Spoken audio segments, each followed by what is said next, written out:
Hello. તો આજે હું બનાવવાની છું instant pulao. That is exactly 10 મિનિટ્સમાં બનશે. બટ પ્રોવાઇડેડ હું હમણાં જ બહારથી આવી છું, સવારે ઘરે નહોતી, તો મને થયું કે ઝોમેટો કરું કે સ્વિગી કરું. મને પુલાવ ખાવો તો રેસ્ટોરન્ટ સ્ટાઇલ પુલાવ ખાવો તો ઝોમેટો સ્વિગીને પણ 25 to 26 મિનિટ્સ થઈ જાય છે આવતા.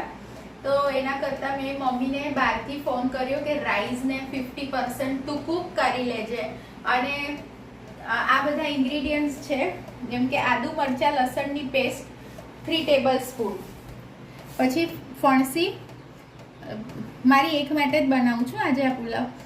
ફણસી છે 2 મોટી ચમચી, કેપ્સિકમ છે 4 ચમચી, એલાયચીનો પાવડર છે 1 ચમચી, કાશ્મીરી લાલ મરચાંની પેસ્ટ પલાળીને રાખવાની 2-3 કલાક એ છે 3 ચમચી, જીરું, વટાણા છે અરાઉન્ડ સમજો ને 30 વટાણા હશે, આ એક મોટો કાંદો સ્લાઈસ કરવાનો, બટેટા મારી મમ્મીએ બાફીને રાખ્યા છે, અને જોશે ગરમ મસાલો, પછી જોશે ઘી, જોશે તેલ 2 ચમચી, પછી જોશે ઘરની મલાઈ અથવા તો અમૂલનું ફ્રેશ ટેટ્રાપેક લઈ લેજો, દેટ ઇઝ અરાઉન્ડ 3 ચમચી, દહીં જોશે 3 ચમચી. હવે તમે જોજો આ પુલાવ છે ને, રેસ્ટોરન્ટમાં તમે પુલાવ મંગાવો છો ને સેમ એવો જ હું બનાવીશ, પણ એક્ઝેક્ટ 10 મિનિટ્સમાં થઈ જશે, પ્રોવાઇડેડ કે આટલું પ્રિપેરેશન હોવું જોઈએ. ઠીક છે. યસ, મીનવાઇલ હું તમને આજે એક નેચરોપેથીની ટીપ આપી દઉં. This is very much important naturopathy tip. That is કે કોલીફ્લાવર જે હોય ને, ફૂલ ગોબી, નોટ કેબેજ, કોલીફ્લાવર, એના જે નીચેનો સ્ટેમ્સ હોય, નીચેનો જે ડંઠલ હોય ને, એને તમે સવારે ઉઠીને ભૂખ્યા પેટે જો ચાવી જાઓ અને 2-3 કલાક પછી નાસ્તો કરવાનો, તો તમારું હિમોગ્લોબિન અને આયર્ન જે બ્લડનું સર્ક્યુલેશન હોય એ રેપિડલી ઇન્ક્રીઝ થાય within a week. I think I have experienced it. એક વીકમાં 1% ઓફ હિમોગ્લોબિન એનાથી વધી જાય છે, અને અમુક કેસીસમાં અમુક લોકોને 4 દિવસમાં પણ 1% વધી જાય છે. તો જે કોલીફ્લાવરના નીચેના સ્ટેમ્સ હોય છે અને એકદમ નીચેનું ડંઠલ હોય છે, એ સવારે ઉઠીને ભૂખ્યા પેટે ખાઈ જવાનું, અને 2-3 કલાક પછી સવારનો નાસ્તો કરવાનો. Okay, so this is a very helpful naturopathy tip. Okay, ચલો તો હવે પુલાવ તરફ આપણે પ્રસ્થાન કરીએ.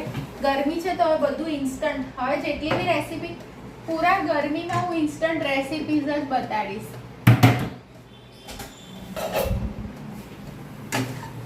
અને યાર સાની માટે જોશે આવો કોલસો ધુંગાર કરવા માટે.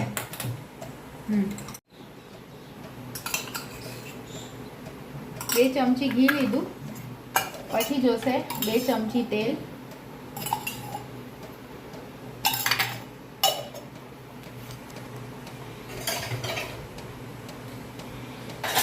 and I hope you like all my recipes and love videos, so please do like, share and subscribe my channel. હવે આપણે જીરું નાખશું, પોપ થશે ને એટલે આગળની પ્રોસિજર કરશું.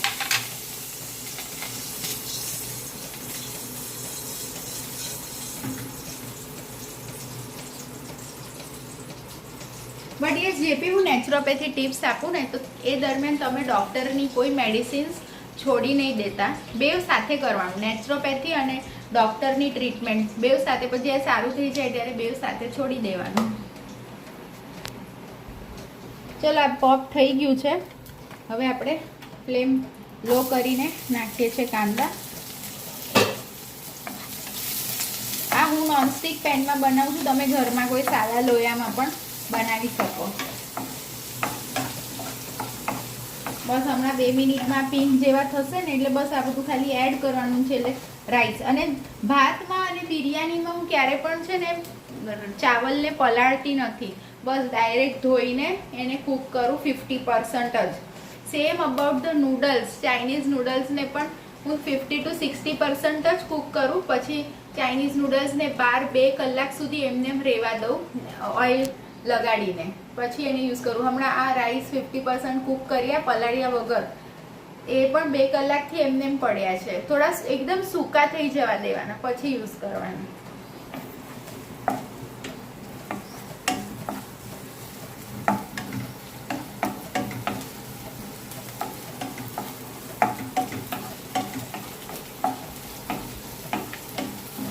હવે જોશે આદુ મરચાં લસણની પેસ્ટ,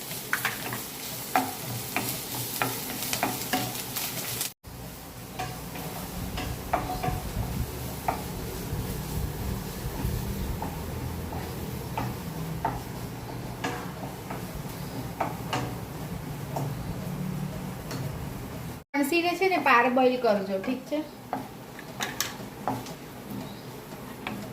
પછી આટલું જ ગાજર નાખું છું, એને કંઈ પારબોઇલ કરવાની જરૂર નથી. મેં હમણાં ફ્રીજમાંથી કાઢ્યું છે તો હમણાં ચડી જશે. મીઠું નાખું છું, આ બધી સબ્જી થોડી ચડી જાય ને એની માટે. એમ તો આ બધી પારબોઇલ છે. હવે નાખું છું બોઇલ્ડ, આ પૂરા બોઇલ્ડ વટાણા છે. પછી હું નાખું છું, જો આ છે દહીં 2 ચમચી, પછી છે મલાઈ 2 ચમચી, મોટી 2 ચમચી. તમે જોશો કેટલું યુનિક બને છે નહીં. પછી આ છે કાશ્મીરી લાલ મરચાંની પેસ્ટ 3-4 ચમચી.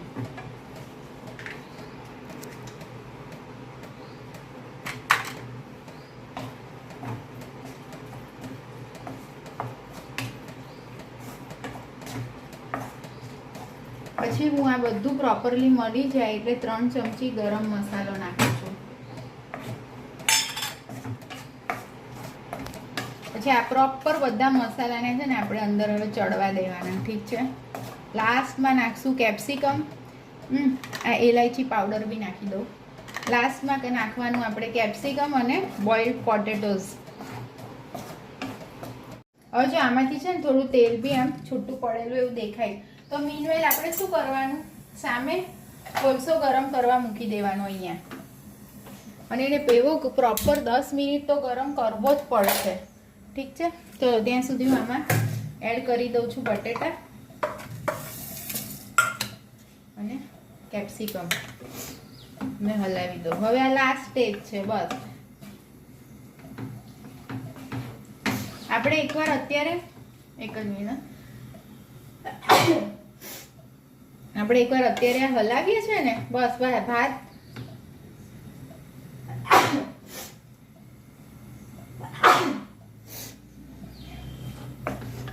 એકવાર તમે એડ કરી દો ને પછી છે ને પુલાવને ક્યારે બહુ હલાવ નહીં કરવાનો. જરૂર હોય એટલું એક જ વાર હલાવી દેવાનો, નહીતર ભાત છે ને તૂટી જાય. અને એકદમ કોરો ભાત જ પુલાવમાં એડ કરાય. હા, 3 કલાક જેવું ચાળણીમાં એને રેવા દેવાનું.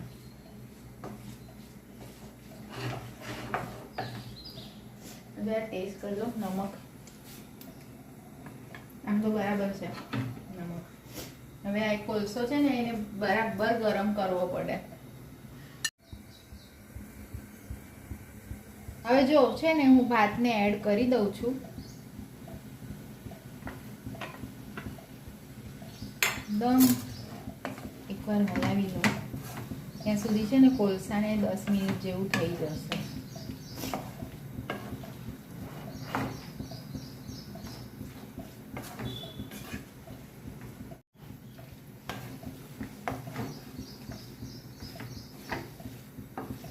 જો આ બધો ભાત આખો છે ને, કારણ કે 50% જ મેં કૂક કર્યો હતો ને એટલે આખો છે. હવે આપણે આને ધુંગાર કરવાનો છે. ચીપીઓ લઈ લો, આ કર્યો અને નાખ્યો આ. બસ પછી આને ફટાફટ બંધ.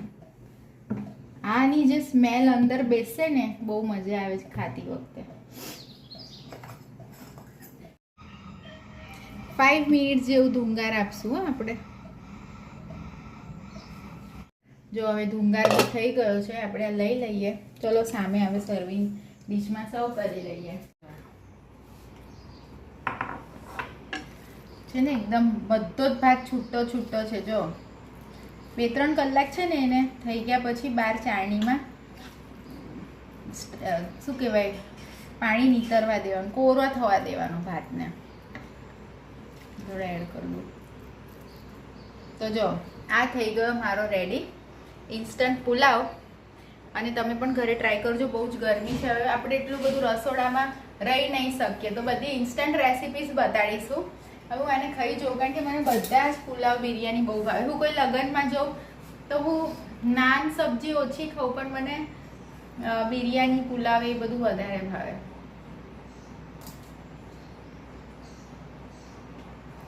Yum, yum, yum. Please do like, share and and subscribe my channel. Okay, bye, have a nice day.